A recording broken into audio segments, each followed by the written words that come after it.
Hello everyone, it's Sherry. If this is your first time to my channel, welcome. If you have been here for a little bit, thank you for coming back. Today we have something a little different for you.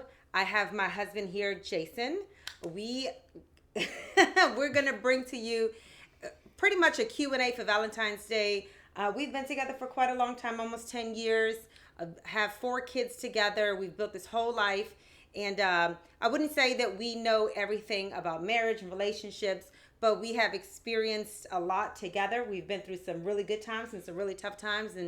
And we just thought that this was the perfect time to do our first collaboration together. Yes. So we're really excited about that. But before we do that, I want Jason to tell you a little something about his channel. Oh, my turn. So, Jason, mostly go by Linwood Gale, but that's a whole nother story. But I go by Linwood Gale on social media. I am the owner, operator, and founder of Catalyst of Development. It is a leadership, growth, gratitude, life skills, honestly, just anything to help people get through life, right? The goal is to help people find their path. Our purpose really is to help others find theirs. So first time collaborating, super excited. Everybody gets to see the brains behind my operation, and everybody gets to see the beauty behind hers. Okay. But no, super excited to ask some of the questions that came down, and yeah, let's dig in.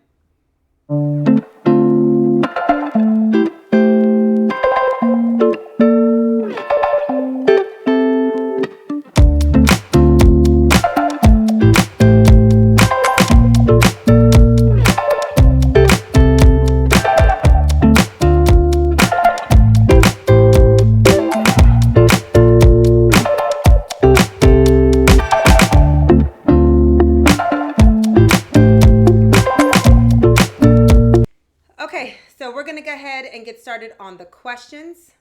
Jason? First question from Facebook comes from Sarada Hardesty, who asks, what was your funniest fight and who won? Ooh. This is tough. You answer this one first because I got to think. Not tough for me. I like to scare my wife. I like to make loud noises. I like to jump out from corners, right? I'm a little guy, so it's super easy for me to hide. So she gets rather irritated when I do this. I usually make very loud noises. I'm not going to make them now because I don't want to blow your eardrums out. But let's just say irritated is probably an understatement. Well, one day I walked into the kitchen while my lovely, beautiful wife, who never gets upset about anything, was cooking, and I made one of my famous loud noises. At which time she freaked out, grunted and screamed, and she was preparing chicken. At that moment, something took over this body. She turned and maybe out of fear, chucked a half-frozen chicken breast in my direction. Said chicken breast flew across the air with the greatest of ease, almost like it was aerodynamic, and smacked me square in the face.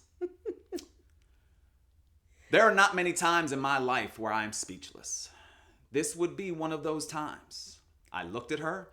I looked down at the chicken breast that was now resting on our floor, shook my head, and walked back upstairs to the room. Now, who won? I'm going to say the damn chicken breast won. Especially because I washed it and then cooked it and fed you with it. That's some bull. I'm going to try to keep this PG. Are you kidding me right now? No, not at all. Nice. So I'd say the chicken won, but really you'd say I won? Yes.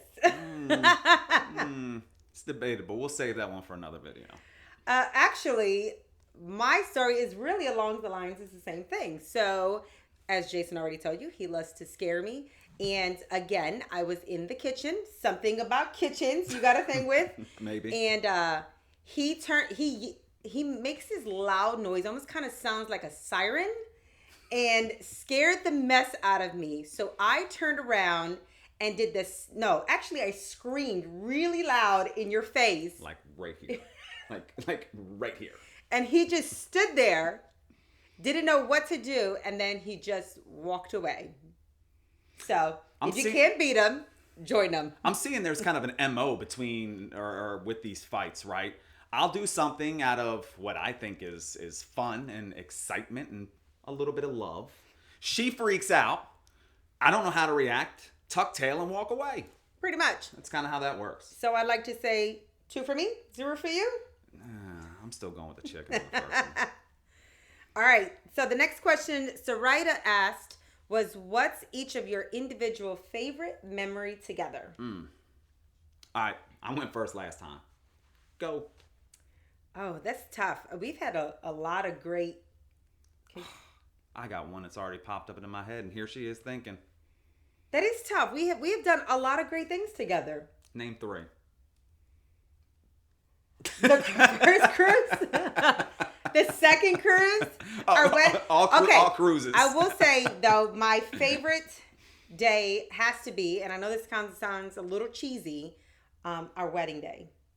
Our wedding day, we actually did a lot of things together. Actually... Which wedding day? The one in Montana?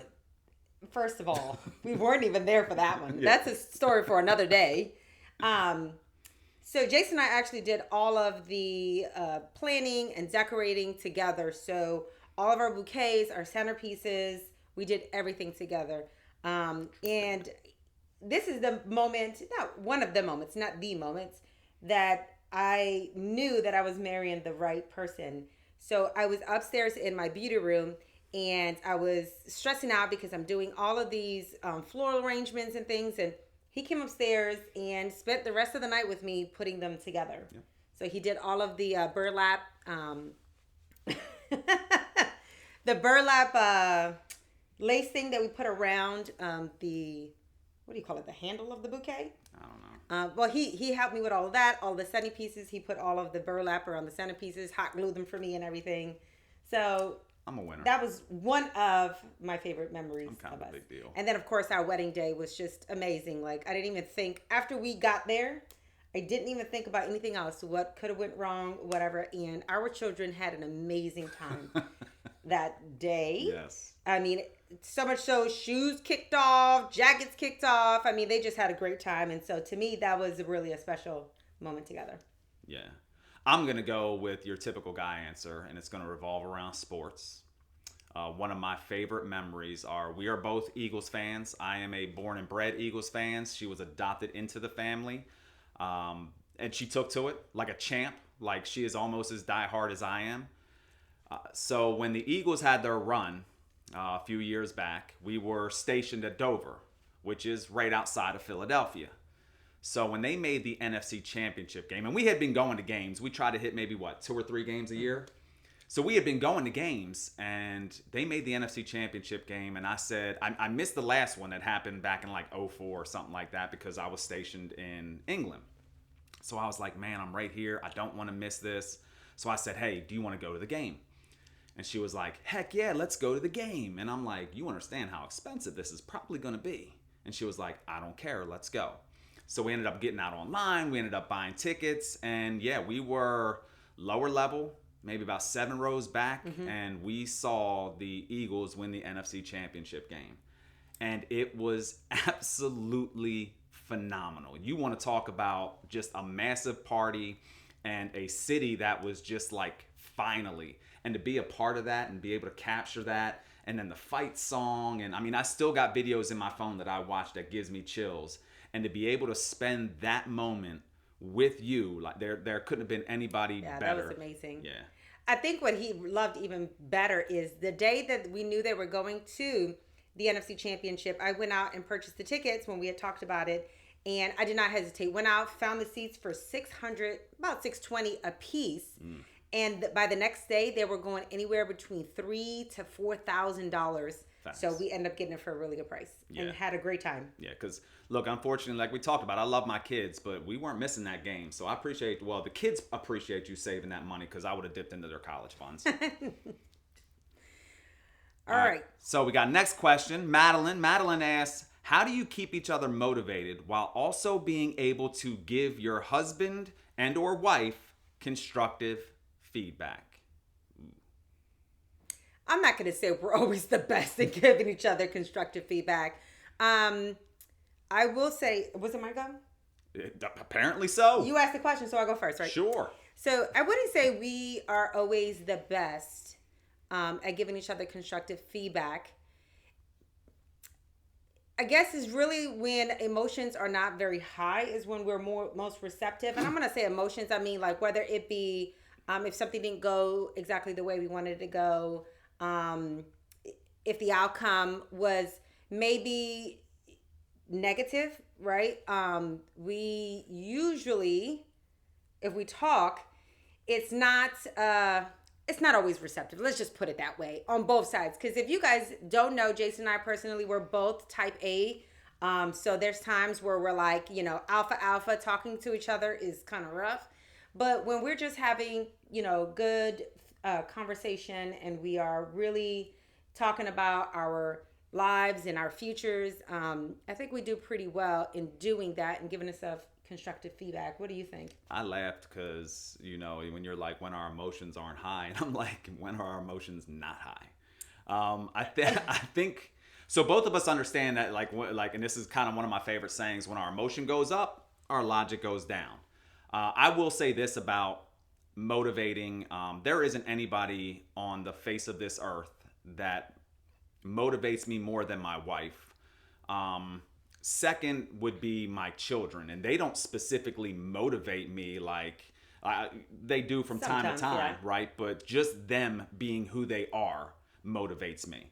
But the constructive feedback part, the one thing that I'd like to say is there is, again, nobody on the face of the earth that knows me better than she does, right? She sees the unfiltered. She sees everything. She knows every single flaw, every single quirk. Which sometimes causes feedback to come across rather personal. And sometimes it sucks. Yeah. And sometimes it hurts. But that doesn't mean it's not needed. So I appreciate that because while others may give me feedback, and they do, hers is coming from a place where there's nothing hidden, right? She knows everything about me, my deepest and darkest secrets. She knows what I'm capable of. And she knows what could stretch me. And when I come up short, which I do, she also lets me know. So I think it's kind of it's a fine line. It's a mixture. I think it's actually kind of both in a way. You talk about constructive feedback and keep each other motivated. Even when we don't like the response that the other one gives, we know, like he said, it's from a place of love. It's a place from, both of our success contribute to our family success. And so we understand that. And so even if we don't like the response necessarily, I will say for the most part, we do listen to each other. So it may not hurt our ego at the moment, but the next day we're like, you know what? He is right or she's right. Maybe I do need to work on this. And so it acts as a place like a motivator. It motivates you because you have someone that's continuing to push you. But like I said, the key piece to that is that both of our success equates to our family success. And that's the most important thing to Jason and I is family success. And whatever he desires, whatever he wants to get after, I'm down. As because I will say Jason does a great job actually, at making sure that all his decisions are centered around family. So there's nothing that Jason wants to do that I'm like, now that's stupid. I'm like, hey, if you want to do, get it done. Let's go. I'm here for you. I back you up 100%. And he does the same for me. Facts. All right. So she also asked, who's more competitive? Me. That's true. I'm more competitive.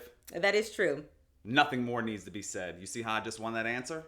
Me. I'm more competitive. I don't care if it's a race. I don't care if it's who gets done faster in the morning. I don't care if it's Monopoly. It does not matter to me. I am more competitive. Let me tell you how competitive he is. I can have these great ideas for Christmas on what to get him, right? And he somehow will try to one-up me every single time. Every time. I don't know about try.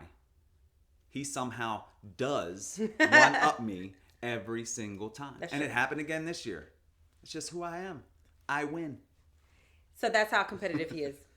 And she also asks, Base, y'all would like to PCS too if you could. All right, so we're going to answer this, right? So again, we haven't talked about these questions. Like, I can see them written down, but we haven't conspired and came up with these questions. But let's see how in sync we are on like this question. What base will we go to? So on the count of three, just say the base. So 1, 2, 3, say the base. Ready? 1, 2, 3. Charleston. Like, and that's pretty much it. Charleston. We want to get to Charleston. Mm-hmm. There's just something about. I love the city. It's absolutely beautiful. It's gorgeous. It's by the water. I want to retire by the water. I want to be one of those older guys that just hooks a boat to a truck and takes it out and drops it on the water and has my family and my kids and my grandkids. And Charleston for us is that dream spot. Yeah. And we have not been able to get there yet. So that's true. We're still trying though. All right, so Shannon Lee, continuing with Facebook here, she asked, how do you deal with the neediness of your husband wanting your attention and time and the demands and long hours of the job? She said, I can ask this because Jason's just like Paul, which is her husband, in this way. So we'll tell you a little bit about Shannon Lee. She was actually my supervisor at one point. If I did not mention, Jason and I are both in the military. Well, you guys know about Jason, but I'm in the military as well. For those that know me, hello. But Shannon Lee also had the opportunity to work with Jason as well. Yeah, we worked together a handful of years ago, maybe four years ago, give or take. It's been that long. Yes, it has been that long. She was the career assistance advisor. I was the Airman Leadership School commandant. We actually had offices right next to each other. Shannon was a major sounding board in my life as I transitioned into that role, and I still have her can't make this shit up bucket that I still feel to this day with things that certain individuals do that you just can't make it up. So obviously this question's for you. How do I deal with Jason's neediness? I don't. Yeah, so first off, so for those that don't know me, that are just listening and maybe only know the Linwood side, Shannon is 100% spot on. I am needy. That is true. You are very needy. I do, but I don't. I say that because I get on him all the time, and he doesn't care. He just does it anyway. Perfect example, phone, right? He can not answer his phone. He's like in the middle of a conversation with his commander or whoever, because he's good like that. If he's engaged in conversation, he won't answer the phone. Instead of like shooting me a text or something, he won't respond. He'll call me like hours later, and it's fine. I'm like, you know what? He's with someone. It is what it is. But when I don't answer the phone, it's like, why are you not answering the phone? Why are you not answering? What are you doing? What are you doing? Well, I'm your husband. Why are you not answering the phone? And I'm like, good Lord, Jason. I'm talking with someone. You should know what that means, right? You know what that's like. But I will say, I don't know if I've gotten used to it. I mean, you're not that bad, but you are pretty needy. I am. So here's the deal. Let me be honest. This is a match made in heaven. I'm needy. She's a caregiver. It works. That's true. Like, that's true. So, because I'm gonna tell you right now, like, and Paul and Shannon are probably the same way. Like, Shannon is a caregiver. Like, she likes to take care of people. Yes, we understand it annoys them, but I honestly do feel that if I wasn't needy, right? Because like, I need her attention, I need her love, I need her affection, I need her to answer the damn phone when I call. But if I wasn't needy, I think she would feel like she didn't have anybody to take care of, in a sense. Because right? I don't have 4 kids to take care of. 5. Oh, and a man-child. A man-child. 5. But I will say, everyone grew up differently. I grew up in a culture where the woman was the caregiver, and everyone required your attention. So I'm kind of used to that. So for me, yeah, I get annoyed sometimes, but it's not that big of a deal. I do try not to be so needy. Yeah. It doesn't work. He has gotten better over the years. Although I will say the one thing that has not changed is my husband will not cook dinner at all. Like, he will text me or call me at 6 o'clock if I'm still at work speaking to my commander, like, when are you coming home? I'm hungry. And I'm like, there's McDonald's. Go get some food. My cooking skills may not be up to par. I can make a mean ramen, maybe a grilled cheese. Peanut butter and jelly sandwich. Peanut butter and jellies. Yeah, he's pretty good at that. I can do those. Yeah, so I mean, if we want to eat the same 3 things over and over again, I will take over the cooking responsibilities. So, just saying. Okay, next one. Kyle? Kyle asks, who takes longer to get ready to leave the house? I do. Period. I know everybody sees all of this and thinks that this takes a lot of time. I actually get up earlier than him just so I can get ready to leave the house for work. It does take her longer. Yeah. Now, I'm not going to say that I'm like some quick in and out. That's just that's not who I am. Mm-hmm. So it does take me probably a little bit more than an average individual. In a good day, 30 minutes. On a good day. Yeah, that's if everything works out well. Especially the hair. Especially the hair. Especially the hair. But without a shadow of a doubt, it is my wife who takes longer every morning, every afternoon, every date night, everything. Especially date night. So if we're going out, at least I will say I never make us late. Facts. Because what I'll do is I'll start getting ready probably an hour and a half to 2 hours before the time we're supposed to leave the house. So that way I can make sure that we're on time. Because that's one thing I don't do is late ever. Yeah. So, huh? Kyle, I do. Yeah, because I know you thought it was me. All right, back to Shannon. Shannon says, how do you explain to your kids when work comes before an event of theirs, especially when they're younger? Ooh, that's a tough one. So I will say the one advantage, and I'd hope that everyone that has the ability to do this does. The one thing I will say about Jason and I is that we are so invested in our family that our kids understand when both of us can't be there, but one of us will always be there. I think we've done a good job of doing that. Yeah, I think it took a while to get to this point. Right, we were physically separated, so we have a blended family. We were physically separated from some of the kids for the better part of 5 or 6 years, and by separated I mean about 10 plus hours away. So we would literally turn and burn. We would drive 10 hours, stay there for a day, and then drive back. Mm-hmm. So over time, our kids understood, and now obviously we're a heck of a lot closer and loving life. But I think it took time to get to a point where our kids knew that we were engaged. Our kids knew that we were invested. Our kids knew that we would be at any and every single event that we could possibly be at. So if by any chance we couldn't be, they understood that it had to be for a good reason. We don't just willy-nilly just brush them off.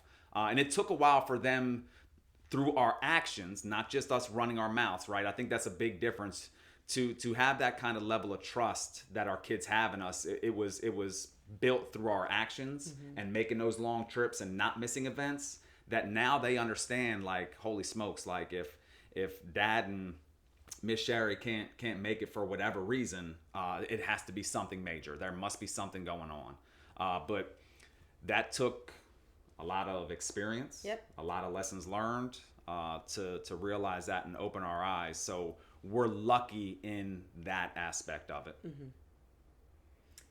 All right, Kathy Nisley asks, how do you deal with the smart assness? So at first I was like, this is my question, but I think I can be a smart ass sometimes. Especially when he's working my nerves. But I ignore him. That's what I tend to, or I bite back when he gets smart. Yeah, I don't know where this ignore stuff comes from. I don't ever remember being ignored. I ignored you this morning in the car. No, you bit back. First. Yeah, you bit back. Before we got in the car. It's funny. It's just who we are. People that don't know our relationship dynamic do not like us as a couple. Like when they see us from the outside looking in, we were really good friends before we ever started traveling down this path of relationship and marriage and stuff. So we treat each other like best friends, which means there are jabs, which means it's rough. Like Kathy, the one who asked this question, she just made the comment, maybe a week ago. She was like, yeah, when we first met y'all, we liked Sherry, we liked Jason, but we didn't like the Barnshaws together because they did not know who we were. Yeah. And they caught us interacting with each other in the way we banter from an outside perspective. And they were like, oh my goodness. Yeah. They were like, oh, look at the way he just said, did he just talk to her that way? And then she snapped back and oh my God, what kind of marriage is this? And now that they know us, they're some of our closest friends, but they understand who we are. And think about how you may jab or poke fun at your best friend. That's kind of how our marriage is. So when I think of the smart assness, I kind of just think that's us. Yeah. I would say his cadre before we moved to the area that we live in now, they would say all the time. So as soon as we were around each other, we'd start bickering and bantering, and they're like, all right, let's get the popcorn. It's because that's just who we are. Like I told you before, we're both type A, so we're both strong-headed. He's always going to be a smart ass. I'm not going to let him, just say whatever. So I got to be a smart ass in return. But if you know us, you'll know when, like, if we're really upset with each other or if it's just us being our normal day. I will tell you, if we are really upset with each other, we won't talk. Yeah. That's how you know. If we're, like, seriously arguing, we won't communicate. I won't even come around him. Yeah. I'm like, all right, see you when I come home. Yeah, like that's how you know. Like, if stuff ain't right in our household, we not talking. Mm-hmm. And I can't think of anything that we don't argue like that. No. We like an argument, we don't really argue that often. No. Bicker. We bicker, I mean, especially in the mornings, because he's not a morning person at all. I used to be. You see this cheery, positive person on the channel all the time? Yeah, he's not like that first thing in the morning. I am not. I used to be, but I think somebody sucked that out of me. Okay, next. All right, so now we're moving to IG.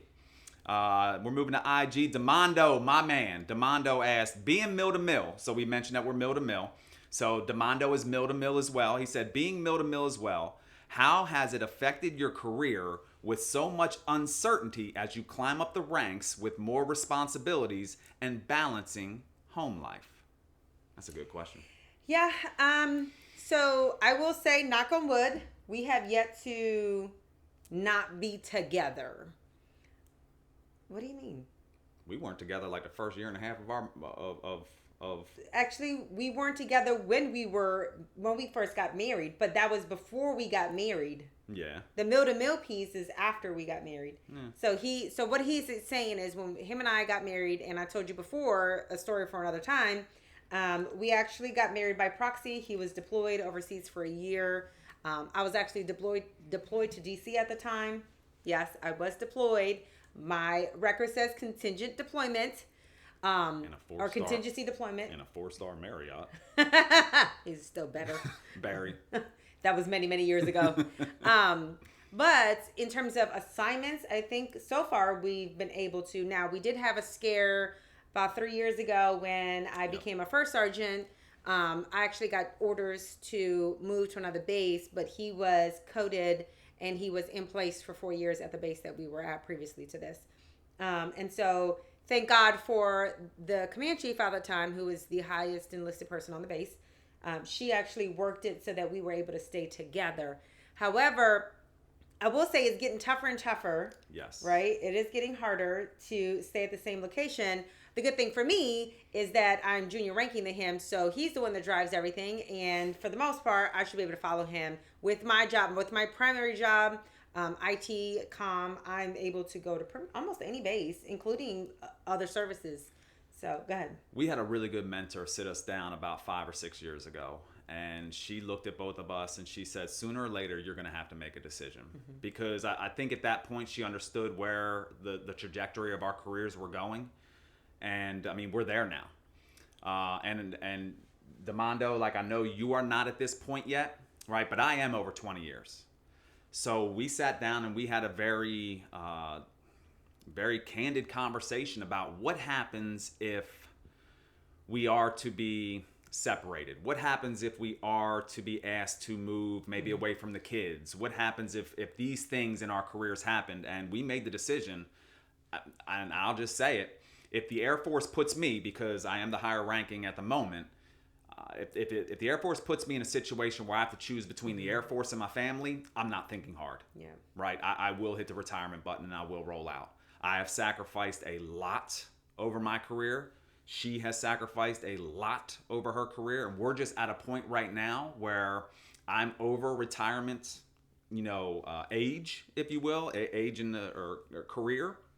So if it gets to that point, I'll hit the button and retire. Yeah. I mean, I'm not ready to take my uniform off, but I think you and your wife need to sit down and have this conversation and work out kind of worst case scenario. What happens? What step do we take next? Yep. What happens if this happens, or X, Y, and Z, and plan that out. That way, if it does, heaven forbid, happen, you at least already have a head start on the planning or action piece of it. Don't wait until it smacks you in the face, right, to start, because then the stress is already ratcheted up, and you could potentially make the wrong decision. That's one thing I will say is we do a good job at communicating like our wants, our needs, our goals, our family goals. And like I told you before, we're very centered on family, and we do not make decisions without each other. We don't make decisions without family in mind, because that is the most important thing to us. But I will say that we do a good job, as well as pretty much planning out any kind of scenario that you can possibly think of. Yeah. Right. So I like Jason told you before, I am a forward thinker. I'm a planner. I want to know what does our life look like in a year, in 5 years, in 10 years.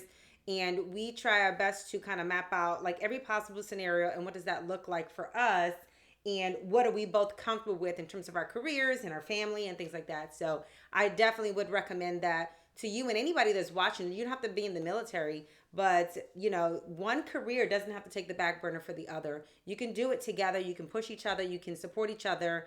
It does get difficult at times, but doesn't mean that it's impossible. So, and lastly, I want to touch on the balancing home life. One of the biggest lies we tell people, or people hear, is this work-life balance, right? Because when you think of balance, you think of something perfectly equal, perfectly balanced. I don't think that's ever going to be attainable. There's going to be times where you invest more in your family than you do at work. Mm-hmm. There's going to be times, majority of the time, where it feels like you're investing more in work than you are family.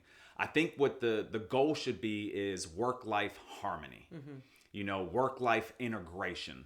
When we have something going on, like let's say I have something going on in my squadron, I'll invite Sherry, I'll invite the kids, and we'll make it a family event. I want my family to be a part of my career. And that's that work-life harmony that I'm talking about. I don't think we'll ever achieve balance, but if you keep working on harmony and integration, I think it'll really help decrease some of the stress that y'all feel going forward. Yeah, it's like making sure that the scales just don't go off kilter too much. Facts. Mm-hmm. Yep. All right, next up, we got, did I read the last one or did you? I did. So we have Southern Sun from IG. Yep. All right, so before we even get into this, right, Southern Sun asked us to do something special. So I wanted to take a moment to pause before we read his great question. And we got somebody to wish a happy birthday to. Yep. So. Ready? No, go ahead. You're the lady. Oh.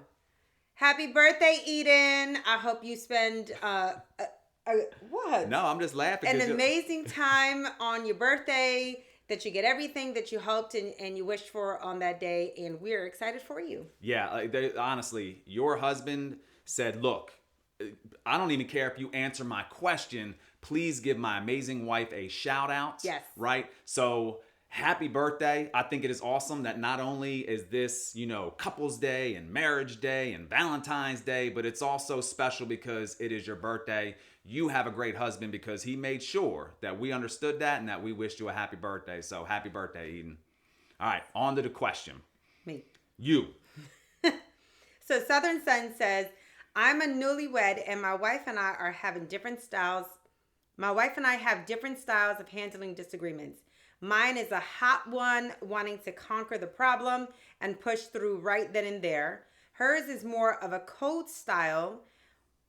She sometimes prefers to disengage in the moment to preserve her peace, then revisit. What are y'all's disagreement styles like? And he asked another question, but we'll touch that in a minute. Yeah. So our styles are hot and hot, hot and hotter. Not all the time. I will say he says hot and hot. I'm more so of the one that wants to solve the problem right now. Jason is more so the person who doesn't want to deal with it right now and much rather just talk about it when we're more level-headed, which is a good thing, right? So when we say hot and hot, Jason is more hot-headed than I am. I think Yes. I'm a little bit more calmer even when I'm upset. And I want to just, let's talk about it. Let's fix it. Let's just be done. He's like, I'm upset right now. I don't want to talk. Let's just talk later. So in the beginning, I would say I didn't do a very good job. I pushed and pushed and pushed, and I wanted to fix it right now. But as we've grown together and learned each other, I think I do a better job in understanding, hey, he doesn't want to talk about it right now.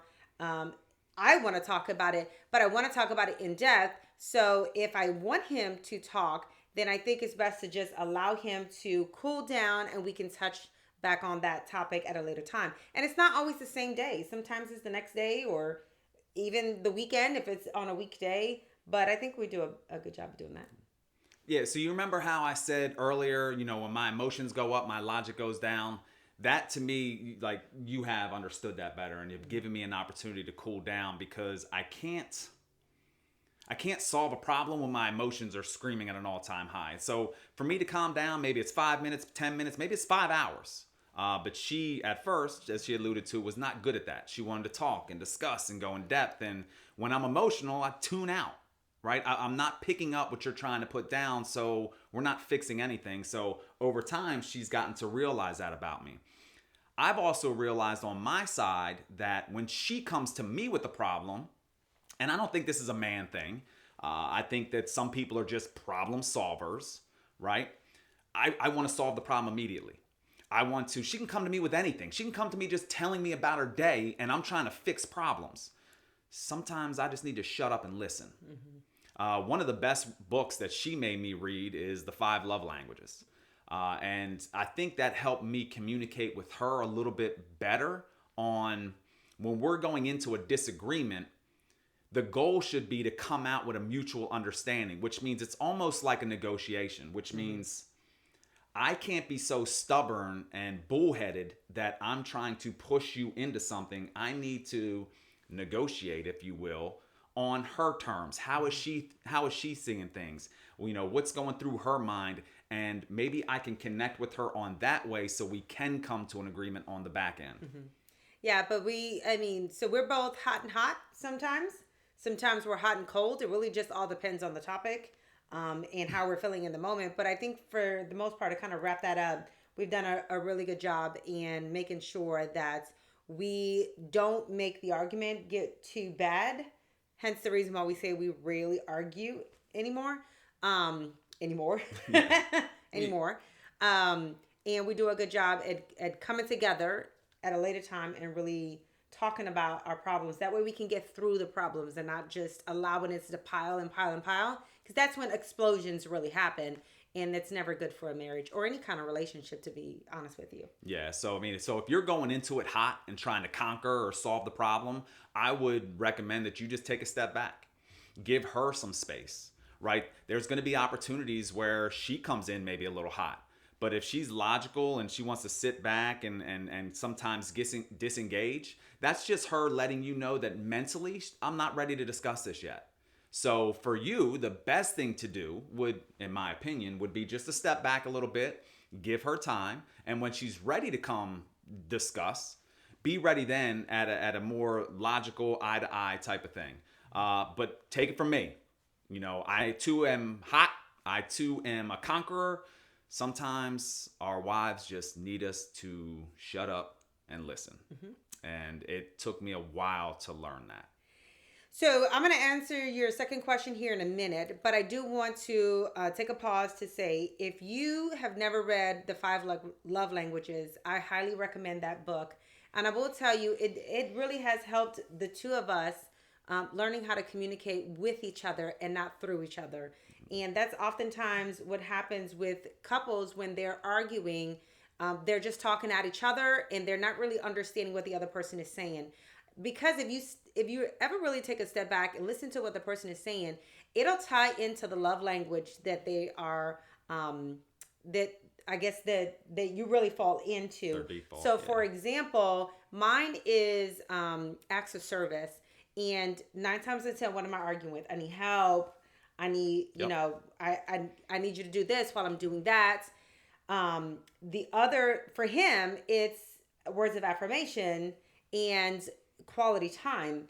And 9 times out of 10, the arguments we're having is centered around his love language. When it pertains to him, and he's the one that started the argument. When he's the one that's upset about something, it's usually centered around the love languages. All right, so the second question that Southern Sun had was, what strategies do y'all use to come back together after the date is done? Ooh. I don't necessarily think that we have a strategy. Like, if I'm being honest with you, we have some disagreements that last 2, 3, 4 days. I guess the one strategy I'd say we do have is we never, ever go to bed angry. That's true. Ever. We have been together for a while, and I can count on one hand with fingers left over how many times we've gone to sleep and haven't done our ritual. And our ritual is saying I love you. Yep. And kissing each other 3 times. Yes. I don't know how that started, but I don't know either. But seriously, in the years and years and years that we have been married, there may be 2 or 3 times where we were together, you know, not separated or something like that, but where we were together and did not do that. Yep. And I think that if you're looking for a strategy, that's probably our strategy, is we never go to bed angry. Mm-hmm. We may go to bed still holding on to the disagreement. Yeah, it's like, love you too. Right. But yeah, so that I think that would be the strategy. Yeah. And like we talked about earlier when we said that sometimes, you know, we'll leave each other alone when we're upset. I will say we do a good job at coming together and apologize. And it's not necessarily to say who's wrong or who is right, but more so when you get, you know, when you're in an argument and you get upset and emotions are flying, you tend to say things that you don't mean often. And so we usually come back and make sure that we apologize, especially with Jason, because like I told you before, his love language is words of affirmation, right? And if I say mean things, then I know that for him, he's going to take some of those things to heart sometimes. And I try to come back and apologize for those things. Yeah, people think I have an ego, but I really don't, because she shatters it every day. Oh my God. All right, moving on. All right, so Vincent. Yep, Vincent hit us up and said, what is the biggest piece of advice towards relationships in the military, whether or not it's mill to mill, this is military married to other military, or military married to civilian? I would say the biggest advice, whether you're mill to mill or mill to civilian, is do everything as a team. The one thing I will say with Jason and I is we do a very good job in including each other in whether it be our careers or our personal things. We do include each other in those things. So doing everything as a team, as much as you can, to me, makes everyone feel like you're in it together. And that would be my biggest advice. Yeah, one of the coolest things, so, you know, we both have our own individual careers, and they've been relatively successful. Yeah. One of the coolest things to me is that we're known not as Sherry and Jason, or, you know, sergeant or chief or first sergeant or whatever. We're known as Team Barnshaw. Yeah. I absolutely love that people, and that's not something we came up with. Yeah. But I think it's because of the way we carry ourselves and the way we champion each other and the way, honestly, we're always together. We are, as much as we can be. I mean, for example, last Thursday I had something going on, and I told him, I said, hey, I really like for you to be here, and he canceled everything for the rest of the day, and he was there. Facts. I will say, Jason and I are our biggest supporters. You will not find any other bigger or better cheerleader than Jason for me or me for Jason. So my biggest advice would be to do everything as a team. Decide everything as a team. Have good times as a team. The bad times as a team. Yeah. As far as the military civilian, one of the things that I think we lose sight on is being married military to military. Obviously, there's a level of understanding. You know, hey, I have to work late because of X, Y, or Z. A military person understands that. They understand that we're on call. They understand probably what you do in your day in and day out job. A civilian, on the other hand, might not have that knowledge base or experience. So I always recommend to people that are military married to civilians, again, the teamwork part, but incorporate them into your lives, like your military lives. Bring them to work. Allow them to meet maybe some of your airmen or your supervisors or your leaders, so they understand what you're doing on a day in and day out basis. That way, when you say, hey, I'm going to have to work a little late tonight, they understand the reasoning why behind it. I don't think we do a lot of that. And a lot of our civilian spouses are in the dark, for lack of better words, on some of the things that we do. Yeah, and I would say I understand that there are some civilian spouses that don't want to be a part of that. So I would say bring that to them, right? So if they don't want to come to the base and partake in the things that are going on in your units, bring it home. I know we like to say, hey, don't talk about work when you go home. But in fact, Jason and I do talk about work because it helps us engage in what we're doing on a day-to-day basis. So I'd say for your military spouses that are not, your military spouses that are not in the military, your civilian spouses, talk to them about what's going on so that they understand a little bit better, why you got to stay late or whatever the case is. But also on the flip side of that, bring them to the things that you got going on in your unit as well. I think that will help them feel more part of the team versus you were just being in the military and their, spouses.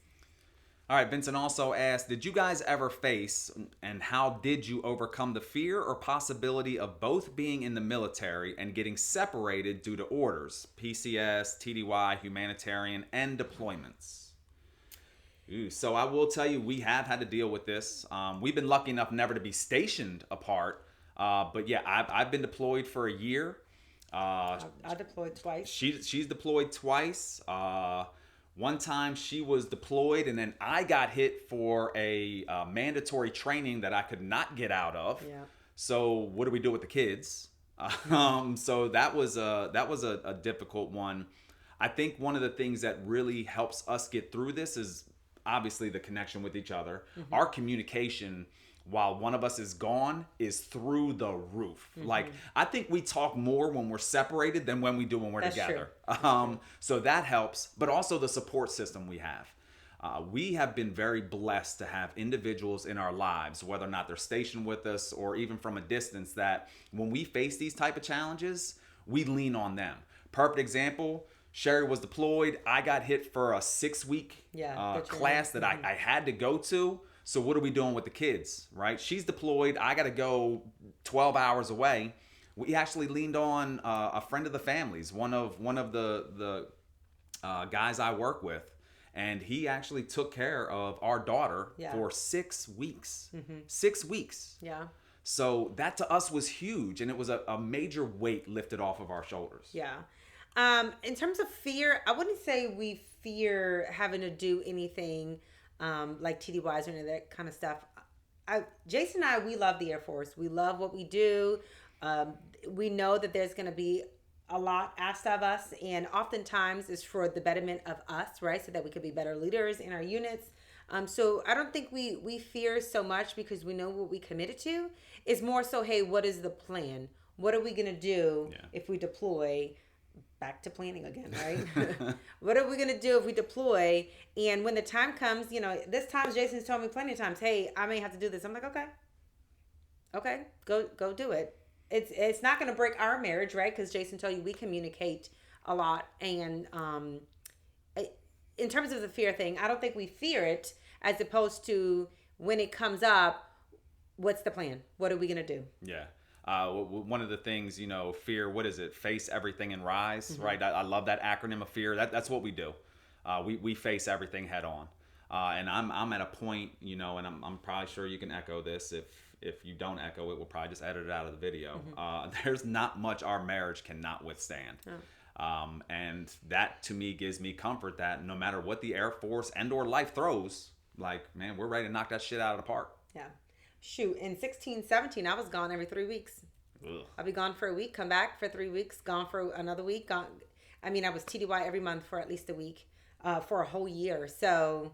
And my cooking came into play because I took care of everybody. No, he didn't. He made me make the dinner and freeze it. That's what he made me do. just like when I deployed.